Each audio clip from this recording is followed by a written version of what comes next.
带你追查事件真相，掌握证据变化。观众朋友你好，欢迎持续加入新闻大白话，我是主持人谭英文。节目一开始来介绍今天的特别来宾，首先是前立委邱毅，主持人好，大家好。还有政大外交系教授吴崇涵，议论好，大家好。以及前空军副司令张延廷。主持人好，大家好。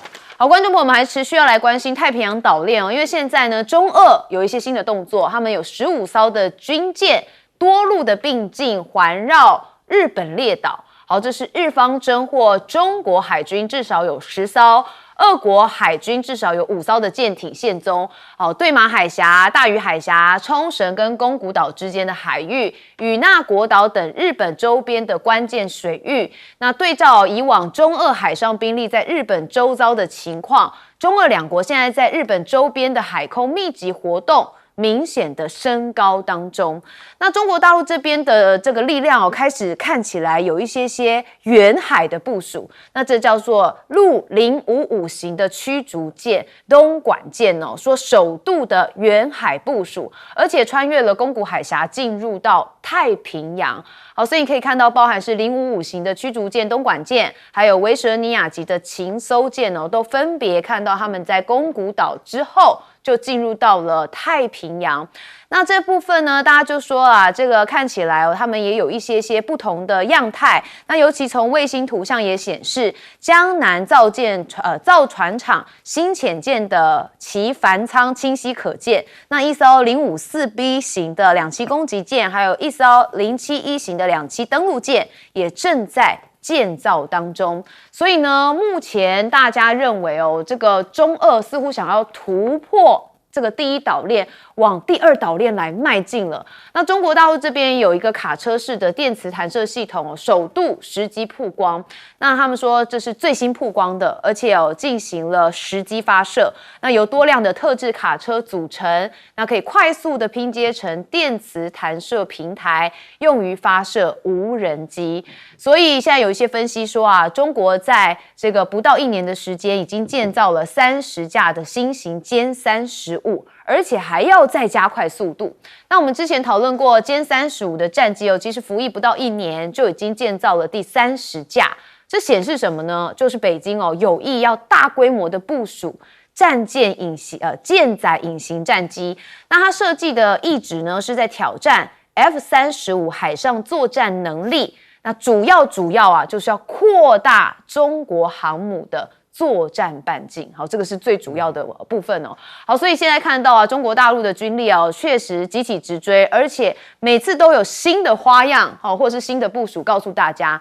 那中共呢现在有党庆，那习近平首次也亲口说出了坚决打击台独。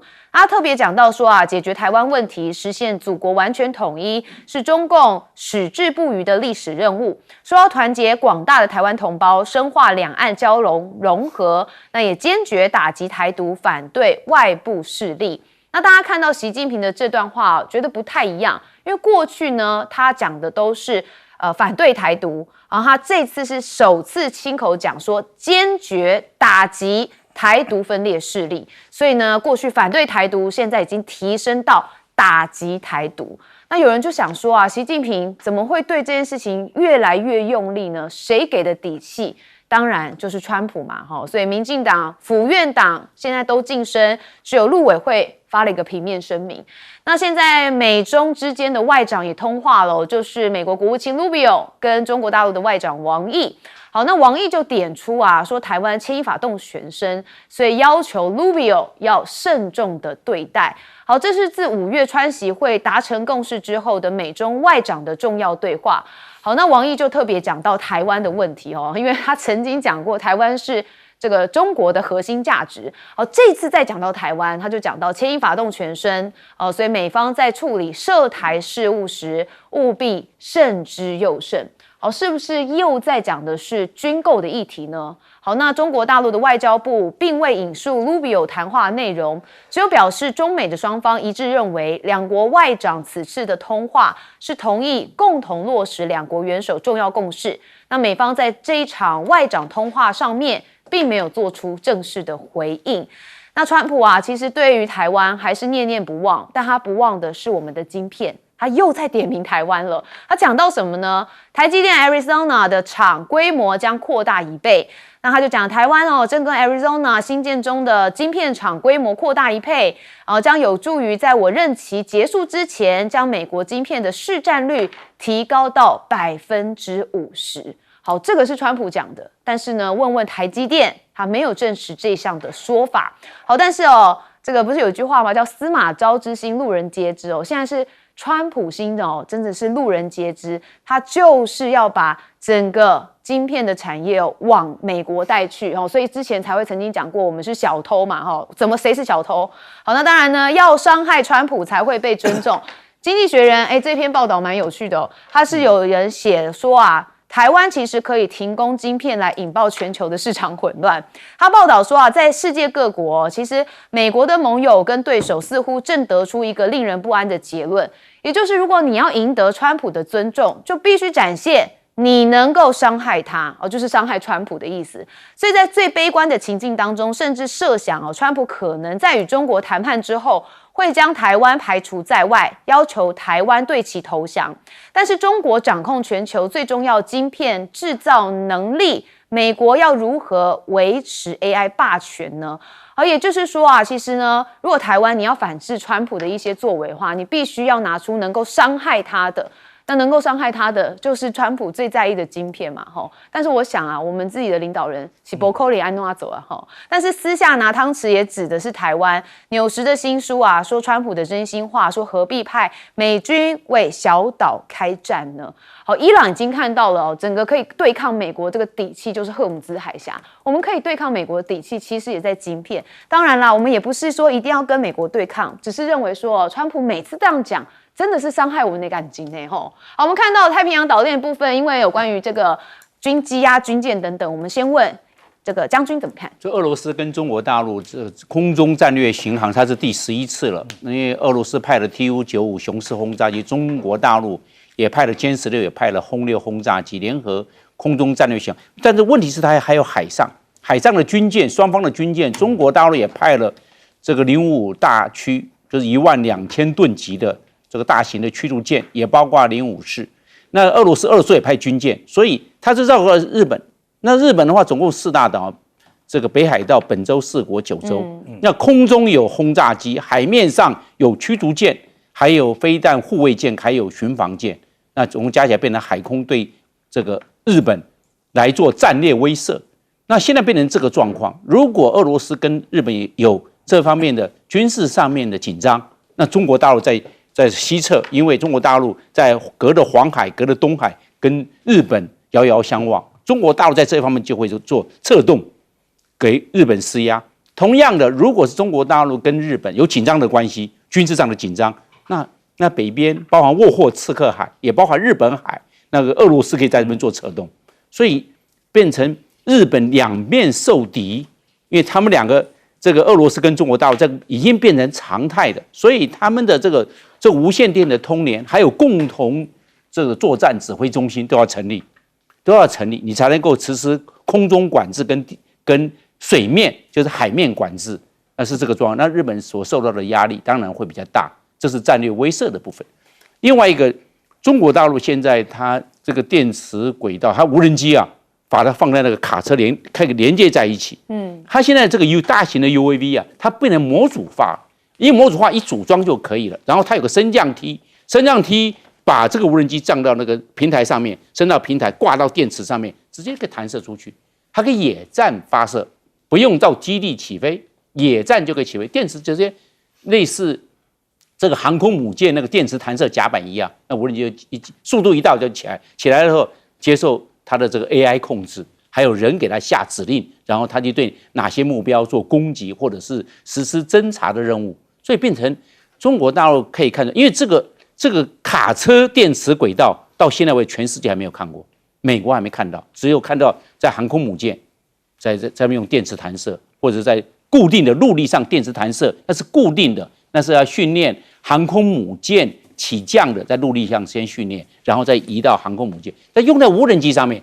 到中国大陆这是首见，所以中国大陆在这种创新式的建军，那这一方面，我认为他一直在做尝试。那比如说在这个鼎新演训场，它也有那个移动的轨道式的类似这个大型的海上的船舰在空中，然后拿这个导弹去对它实施攻击，因为你在海面上不好验证了。在鼎新试验场，它的轨道大型的军舰在那边移动，然后在动态攻击，不是我们一般对海面的话都好像是静态，但是现在变成动态攻击，表示在这一方面，中国大陆现在在贴近于比较实际上的验证。那在这方面，它的军武上面的这个发展也很积极。对，就等于它精准打击的技术又更好了，它才能够这样子。要来实际验证，就变成不是只是把难度提高，都能够命中，那静态那更容易命中了。是，好，邱毅委员怎么看？最近的西太平洋一点都不平静。现在是美日跟中俄之间透过演习在进行对峙，会不会由演转战？这是大家观察的焦点。美日部分呢，大概有3个演习先后的出动。第一个就是31个国家的环太平洋联合军演，但是表面是31个国家，主要的仍然是美国、日本、韩国。那第二个呢，那影响就更大了，它是现在呢正在进行的勇敢盾牌的演习，还有之前所发生的坚毅之龙的演习，这是美日之间的联合军演。而日本在美国的协助下，也不断的在部署整个从九州到琉球到西南三岛的反舰跟防空的火力网。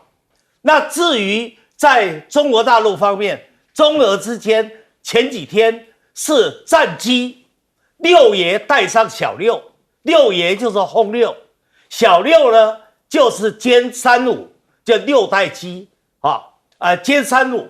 那么基本上这个除了战机之外，下面就是所谓的战舰，而战舰也是精锐齐出，从055到052D 到054B 到补给船到调查船。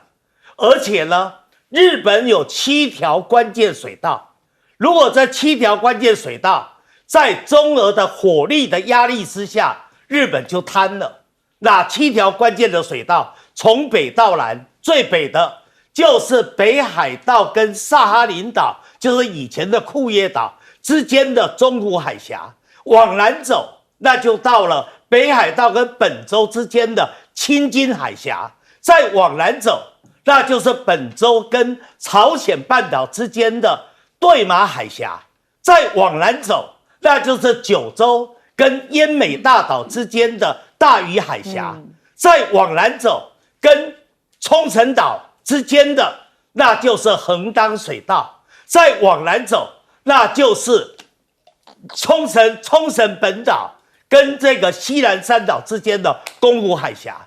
你可以看看这一次中俄战机军舰，它的军演，它的战备巡航，基本上也就是笼罩这7条关键水道。所以你说高市紧不紧张？所以高市在日本有头角面啦，可是跑到了印度，压力减轻了，他就又露出了灿烂的笑容。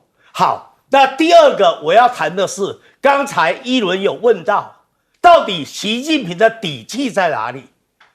刚才一轮说他的底气在川普，我认为他的底气不是川普，那是什么？他的底气是现在解放军的实力，以及现在中国大陆的军工产业的实力。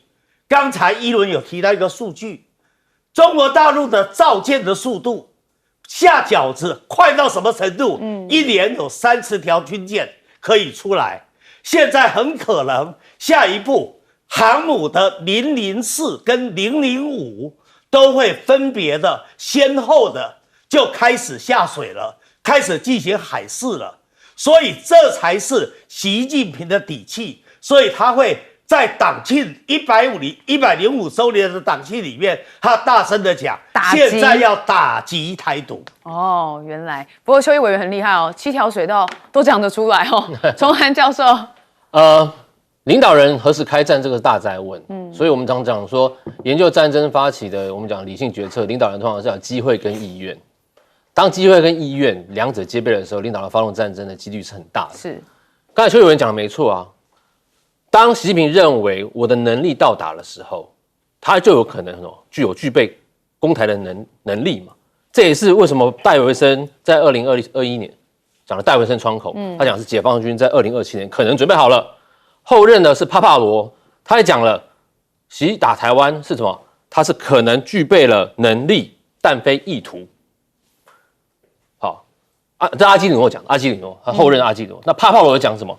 帕帕罗是讲这个2027是一个什么准备就绪。简单讲，这3任的印太司令都讲了，中国大陆在2027年可能准备好，但不代表他有这个意愿。坦白讲，这三位印太司令他们也很清楚，有的能力不一定有意愿，有这样的军事实力，但不一定要开打。请问意愿在哪里？所以我要想说，习如果真的要对台动，他意愿在哪里？讲得很明确了嘛，全面对台打击是什么？打击台独。简单讲，台独越猖狂，打台湾的意愿就越高，而且能力跟意愿是互相交叠的。简单讲，我有这个能力，我就会去增加我的意愿。我有意愿上涨的时候，我会再去增强我的能力。这是我们在研究战争发生原因是非常重要的一个非常重要的元素，它是个必然的结果。所以我们绝对不要轻忽台独势力是不是会引发习对台攻务。这是非常明确的。那我再讲了，那川普呢？川普怕了，台湾好奇，这蛮有趣的哈。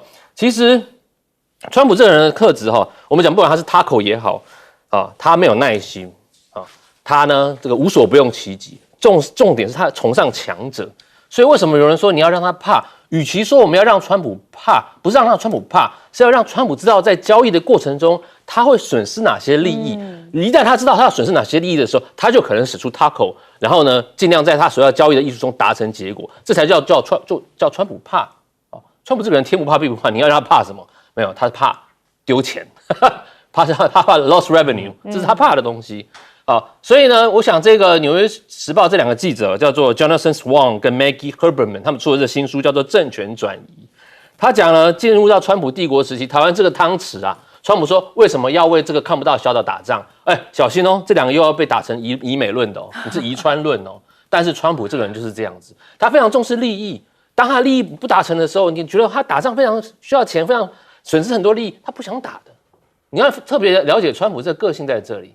坦白讲，他现在讲说他不想替台湾打，问题是晶片呢？你又要台湾的晶片，又不替台湾打仗，所以川普自己也很吊诡，是非常吊诡的事情。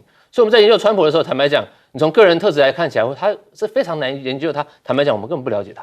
但是我认为中国大陆有抓到川普的一些节奏。坦白讲，就是要了解他交易的艺术。所以有一本书在讲川普的交易的艺术。所以你看他农产品还有稀土，几乎是掐着美国的脖子啊。准备了8年了嘛，所以很多人就是说，中国大陆准备8年就是在等这一刻。你再来贸易战、科技战没问题，我们8年等你。对，所以我一直深信哦，中国那一方有一群团队是在研究川普的。我们休息一下，马上回来。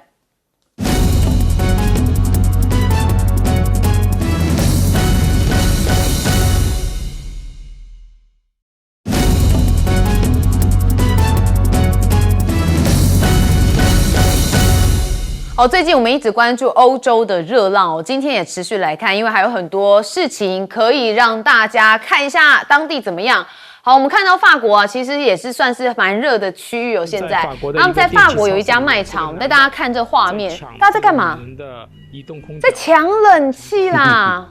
哇，3个人抢1台冷气，真的是暴力全武行直接在卖场上演。好，那也可以看到很多现场，欧洲的各处卖场都有排队人潮在购买冷气。哇，那这就会引发暴动呢因为呢太热了现在呢冷气风扇都缺货，欧洲人异想天开，要用无人机来吹风消暑，也算是蛮有创意的啦好，在热浪频繁的欧洲在风扇全面缺货情况之下，也利用这个电车反向来为英国的房屋输送冷气之后，现在有德国人想到干脆用无人机的螺旋桨来送风降温。好，那这也是只是一时的没有办法一直这样子，那到底还是要怎么样？装冷气嘛，所以现在当地华人说啊，由于各地的政策、税费较高等原因，在当地安装空调确实比在国内的限制多很多。这也导致在之前购买冷气的人并不多，特别是在这边安装冷气的费用也很高，几乎跟冷气本身的售价是一样的。好，我们昨天有特别讲到啊，其实现在冷气如果换算成台币大概已经飙到9万元了所以如果安装冷气也要这么贵的话，那就是18万台币了，非常的惊人。好，感觉自己是在烤箱里的肉欧洲破纪录热浪，中国的游客落地就送医了。好，有大批赴欧的中国游客在微博上发文崩溃，有人形容阳光底下走路，感觉自己是烤箱里的肉。还有人说在巴黎简直把这辈子的苦都吃尽了，还有人说热麻了，像是在晒人干，也就是这种形容啊，你就知道说这是热到人会冻北掉啦。好，那谁说欧洲人不想呢？热浪来袭装冷气其实还得先取得邻居政府的点头，甚至还可能打官司因为我们知道欧洲的法规相当严格，那甚至城市公寓要安装空调，必须获得整栋建筑住户的同意。哇，怎么很像我们在装那个电梯一样很麻烦呢好，地方政府也有权核审以确保空调系统符合建筑规范、噪音法规跟城市能源的目标。好，那也可以看到啊，也因为这种规定满，现在欧洲人把自己卡死了嘛所以你看欧洲网友也嘲讽嘿，欧洲的穷鬼们，我刚才在车库里装了空调给我的狗而且我根本不住在南部，我的狗过得比你们开心好多我比你们的政府更关心我的狗。那也看到了外交部这个中国大陆的外交部发言人毛宁啊，他自己也在这个 X 平台上面说啊，在中国中部山西省有一个居民社区因为屋顶雨备受注目。好，那你可以看到，因为它是一种雾化的冷却系统，可以在几分钟之内将表面的温度降到5到8度左右。我觉得毛宁的这一个影片蛮特别的因为它释出之后，也就代表说现在有人有不同的降温做法嘛。那我看到这个之后，我则是想说啊，那既然有这样的做法，欧洲人怎么都没有用呢？看起来好像还是在口水，然后还是在炒这个冷气，然后现在只有想到用无人机的方式，有一些风的部分。那用水的部分是不是降温的更快呢？我们再期待一下欧洲人会不会想到更好的解方。那中国大陆的电动车呢，在欧洲的布局现在是全面扩大，贸易战风险止跌。现在中欧发表了罕见联合声明，成立了经贸磋商机制。那金融时报报道说，这是双方尝试解决贸易分歧跟市场准入问题的新对话机制。联合声明也强调，中欧双方作为关键伙伴，那成立的该机制的核心目的在于加强部长级的经贸对话，要稳定双边关系，要让它更趋平衡。那现在比亚迪又出手因为呢，他们正敲进这个收购一座欧洲既有的汽车工厂。好，作为继匈牙利之后的第2座欧洲的生产工厂，要加快当地的扩张脚步，最快在近期就会拍板定案了。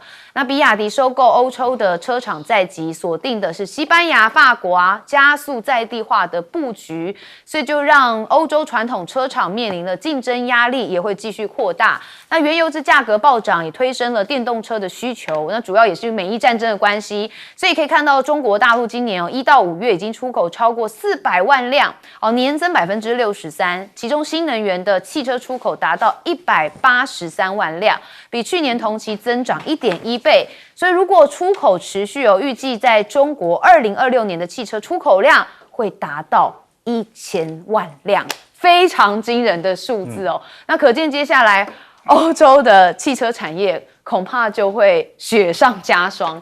好，我们还是看到了热浪因为这件事情导致欧洲人其实死亡的人蛮多的。那我们也一直很关心到底欧洲人怎么解决，但感觉只沦为一些口水性的。邱毅委员怎么看？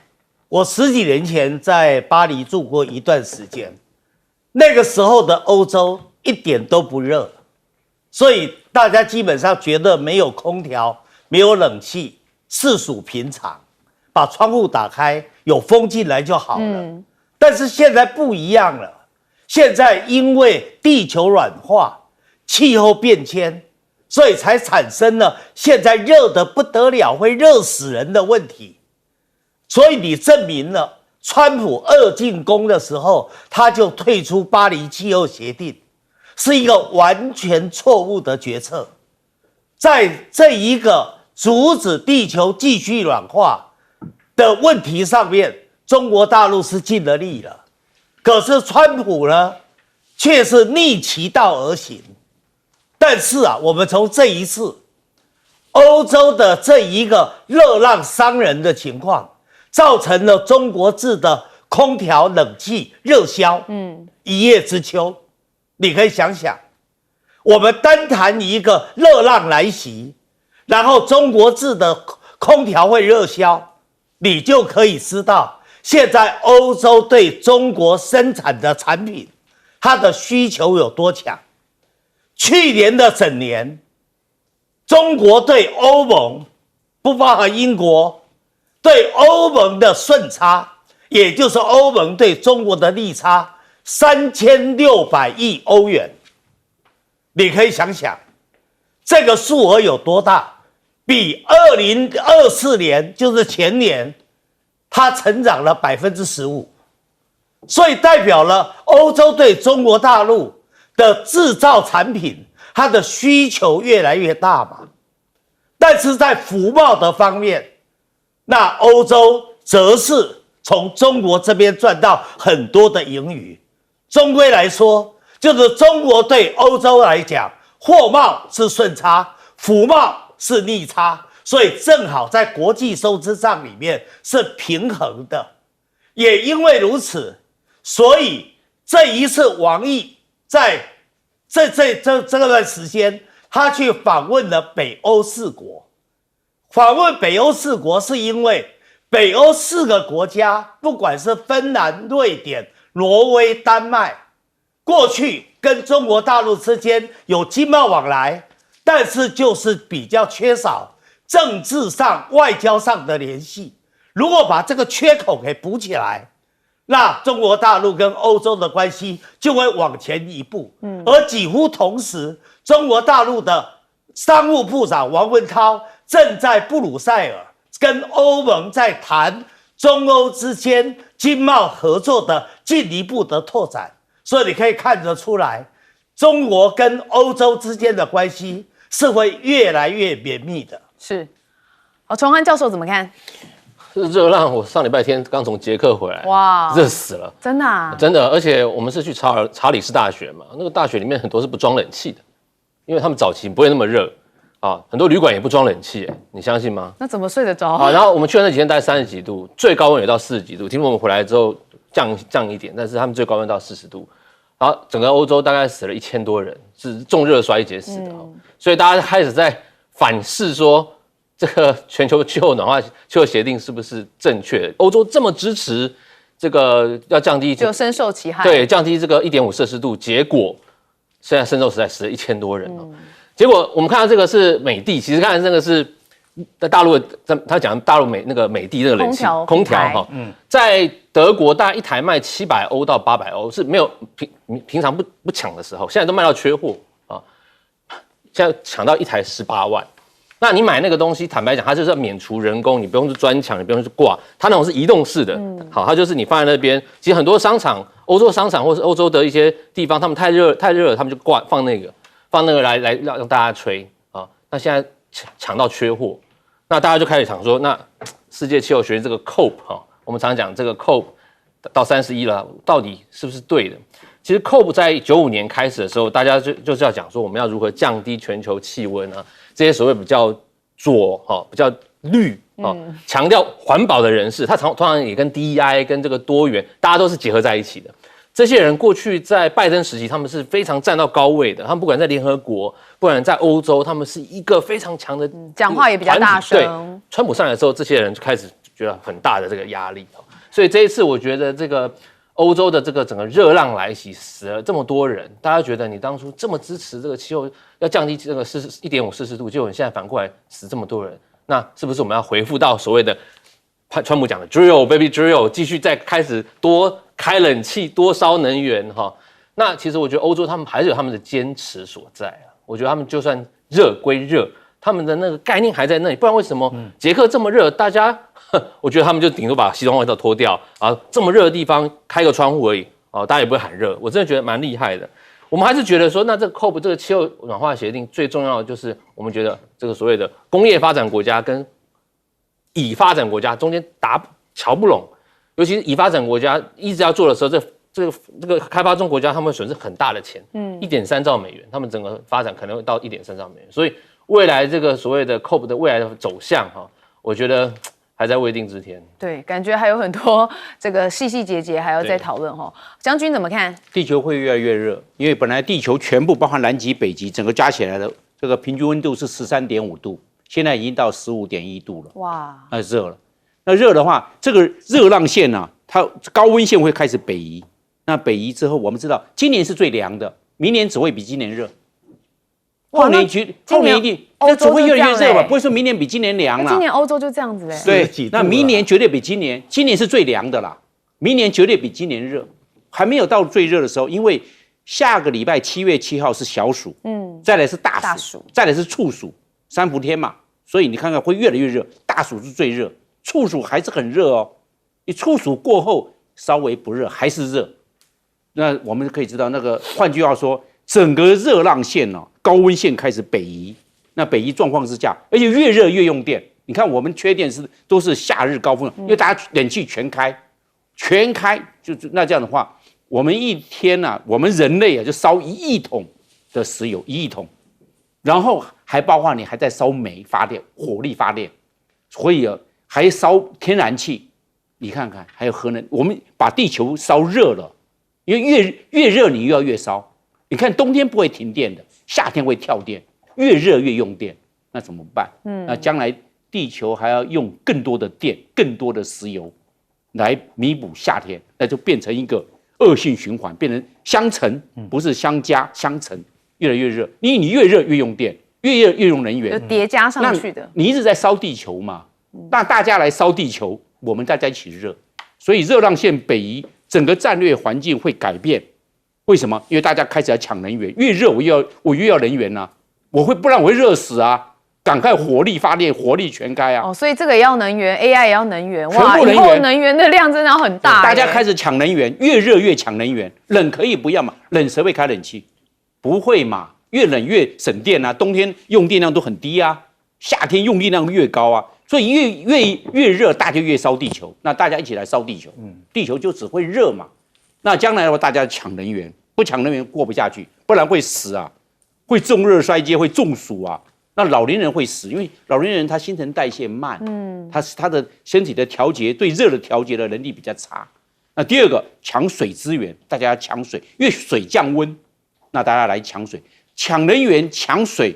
那将来的话，这种再加上极端气候，我认为这样子的话，地球就会不平静。对，会有一些冲突，可能会因此产生哦。好，我比较喜欢讲地球发烧了哦，发烧也就是一种生病啦。为什么生病？人类造成的。我们休息一下，马上回来。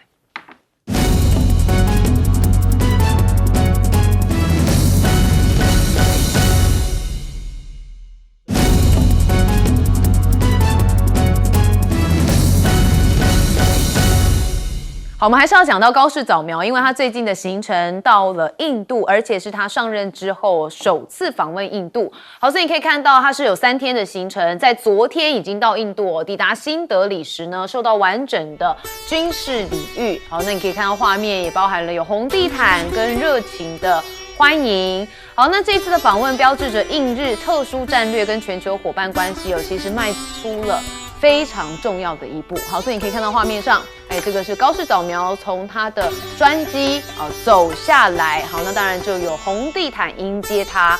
那这当然象征着是这个印度对他的欢迎。好，那日本首相高市早苗抵达印度出席第16届印日年度高峰会。那印度总理莫迪则是先在社群媒体上面说非常热烈欢迎你来到印度，说高市早苗首相。那日本现在转向印度，可能是把整个亚洲的权力格局给重塑吗？有分析说中美两国其实都密切的关注莫迪跟高市早苗的会晤哦。那北京也担心日印关系的深化会削弱他们在亚洲的主导地位。那华盛顿的担忧则比北京更为复杂，因为美国已经接受了一个亚洲对手，就是中国跟他竞争的局面。但10年之后，他可能将面临2个对手，也就是中国跟印度哦。所以呢，在这一份分析上面哦，把印度10年之后可能会跟中国的位阶一样哦放在一起哦。那当然，一轮是保持一个怀疑啦。那现在说啊，2兆日元押宝印度哦，高市早苗会莫迪有签了120项的合作。大举的投资，正在访问印度的日本高市早苗，他是在今天2号的时候下午跟莫迪来举行领袖会谈。那配合会谈，两国企业在机构预期会签署大约是120项的合作文件。那日方也将宣布在印度创造总额超过2兆日元，好，那2兆日元新台币大概是3927亿元的商业投资计划。好，但是呢，有日本网友就指出说啊，其实从这个政府专机下来之后，高市早苗就立刻合掌致意，好，接着鞠躬弯腰。那有人是批评啦，他觉得这样子的行为不太适当，觉得把时间浪费在这种敷衍了事、毫无意义的外交上面，不如阻止日元疯狂贬值。好，毕竟现在日元一直贬一直贬，好，很多这个日本国内的民众是觉得非常的不舒服，好，因为有关他们的经济问题。好，那也有人说啊，印度欢迎了高市早苗的仪仗队，一出国，高市早苗的病都好了，腿不抖了，手也不疼了呢。好，那也有人是说啊，出国逃脱的话，这段时间就不会在国会被追究，所以满脸笑容呢。回来之后，别说累了没睡觉之类的，诚实应对哦。好，因为呢，高市早苗前几天有个地震嘛，他就有接受访问，结果讲得很含糊，有人觉得他是不是身体有一点状况，还是做了什么事情才出来当这个记者会？那高市早苗当时回应是说，他刚洗完澡，就没有那么的 OK。好，那也有人说，真的你不需要再回来了，说为日本着想，请不要再回来了。所以在他们国内里头，对于高市早苗的一些想法，也是正反意见都有啦。好，那中国现在精准打击高市命脉吗？好，因为呢说摆脱中国进口依赖，日本规划9000亿日元布局海底稀土。因为稀土几乎是被中国大陆掐着嘛。好，那2个日籍员工涉嫌走私稀土遭捕，中国大陆外交部说啊，中日关系现严重困难，责任都在日方。好，所以中日的关系还是紧张。那高市早苗在礼拜3访问印度的前夕其实有说，印度是推进其更新后的自由开放印太地区的愿景不可或缺的伙伴。这种措辞至关重要，因为不可或缺实际上是一种外交辞令，意味着我们现在就需要你。所以大家还是认为中国稀土的威胁让高市不得不去寻找另外一个伙伴。那纽时则报道说，北京对日本施压环环相扣，把日方每一步都视为挑衅的红线。那现在看起来从这个拘留东京商界人士，轰炸机飞进日本，以及限制稀土出口等等，每一个手段都是环环相扣的。那美国智库外交关系协会的研究员则说，看来北京似乎倾向跟东京对立，为了什么目的呢？或许只是为了展示他有能力这么做所以呢，现在看起来中日关系持续非常的冷。好，那当然高市早苗要找一些不同的盟友，他找到了印度。我们先问邱毅委员怎么看？我觉得网友对高市太严苛了，你不让他出去外面，他的妈妈桑公关术怎么能够发挥得淋漓尽致？你看看他在日本国内的时候，在地震之后的记者会那副样子，一看就可能被怀疑是借酒消愁之后的记者会。好，到了印度不一样啦。好，脸上显得阳光，笑容也绽放了。然后呢，跟莫迪2个人一对谈，我看看就有一点心停对气的味道。为什么叫心停对气？因为日本跟印度现在的问题几乎一样烂兄烂弟日本今天日币的贬值，贬破162块，而且直奔180。那印度呢？印度的卢比今天也冲破96块很多人认为印度的卢比很快的也会贬破100。两个国家，日本、印度都一样出现资金外逃的情况，然后两个国家都出现通膨，生活成本提高，两个国家都出现 K 型经济越来越严重，富者越富，贫者越贫。你说印度，它的经济总量曾经一度高到全世界的第4名，但是现在它掉到第6名了。但是更严重的是，它每人平均的 GDP 竟然比孟加拉还低。这代表什么意思？代表有钱的人很有钱啊，但是穷人的话，生活越来越苦啊。所以印度要解决的问题跟日本要解决的问题其实几乎是一样的。我真的不知道这个高市要找盟友，他跑到印度真的能够找到他所需要的对策吗？真的能解决日本现实的问题吗？高市到印度去，他说要到印度去找稀土的来源。印度没有什么稀土的资源啊，印度也没有什么对稀土精炼加工的产业啊，所以你到印度找稀土干嘛？好，另外的高市这一趟到印度，最重要的就是准备到这个印度的东北建立所谓的半导体产业园。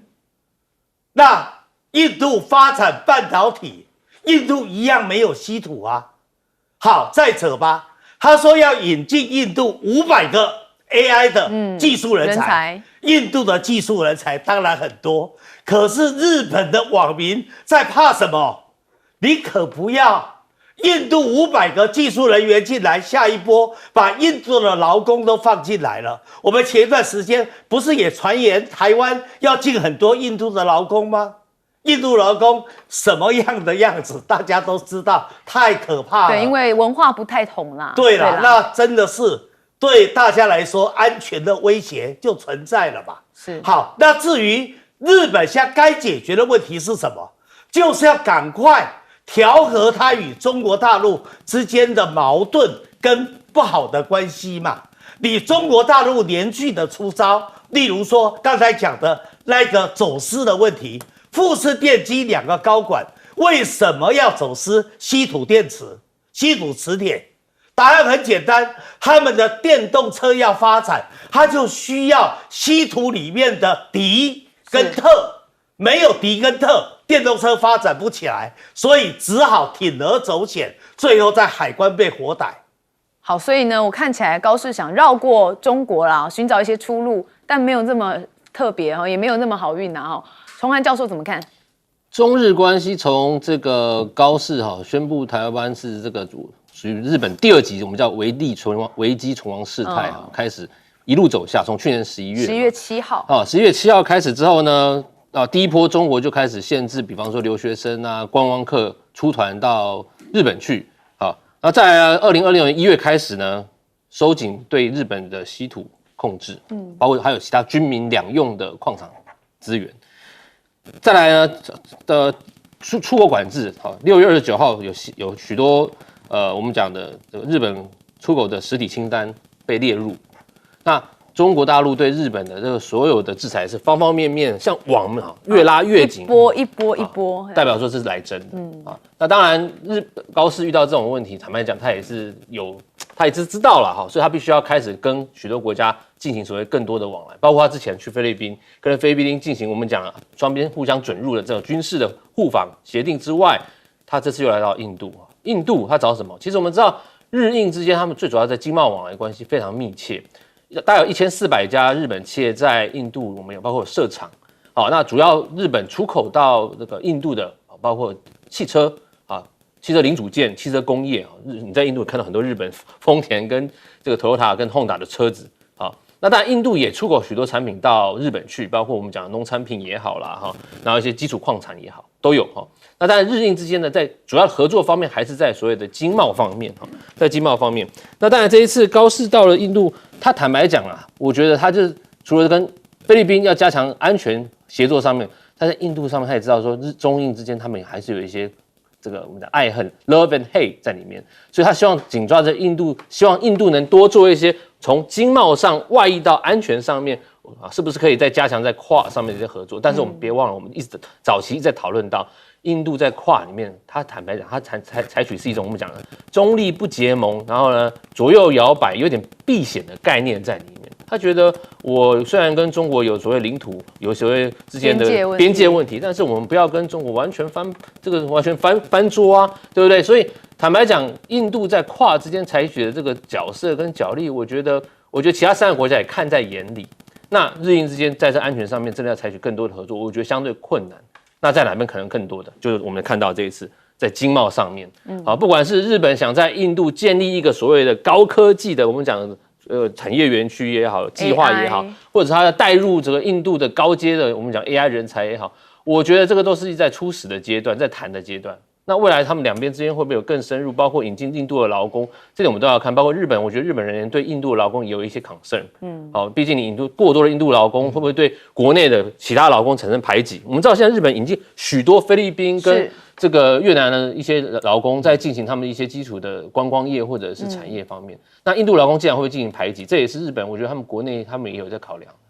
好，将军怎么看？日本要开采这个海底的这个稀土，我认为会事倍功半。他投资了9000亿日元，这个金额很大，但是在海底开采啊，它难度高。为什么？因为它的海底的深度是5000公尺到6000公尺，非常的深，不是浅海、深海。那你采下来之后还是烂泥，而且不能海上提炼，要运到陆地去提炼。海底开采，然后抽上来运到陆地再提炼。你看这个运输成本跟开采成本多高？所以我认为。会变成这个我们讲的本大利小，本太大了，但是你得到一些这个利润，而且第二个有风险，因为在海底开采啊，有这种洋流、潮涌，还有海面上啊还有台风，你这深度5000公尺，你这个方面风险非常高，成本非常大，可能会入不敷出哦。会入不敷出，问题就出在这个地方。那你这个海底挖矿、陆地提炼呢、啊？你还考量的气象风险再加进去啊，我认为宜不宜。到现在全世界为来看的话，还没有国家说我要海底开采稀土的，因为稀土它不是整坨像我们的煤矿还有露天的，整个都是露天煤矿，你这样开采，它是稀的嘞，它要从里面再提炼呢，所以你挖的是烂泥巴，然后去提炼出稀土出来。结果我们知道我们黄金为什么那么贵？你拿出来是金沙，这掏半天呢，是掏天的金沙而已，就是这样子。珍贵的矿产都得来不易啦。都是稀土，就是类似这个状况。那你运了多少？你运了那么多的这个土，这些矿土，结果一提炼了，还炼不出这些小小的我们所需要。因为稀土有分17种，大家想到的是锗、镓这种，比较能够做永久磁铁的强力磁铁，那个磁力非常大的。所以我要认为日本这一方面。可能会肉包子打狗，有去无回的可能性，我认为不能完全排除。第二个，日本跟印度要经济合作，从印度来挖这稀土，我认为印度这一方面呢，他会自己供不应求，他自己都不够，他怎么提供给日本？印度人口是全世界最多，印度人口14亿7千万人，印度正在发展经济，而且印度现在很穷，每一个人的人均 GDP 啊2900块钱美金。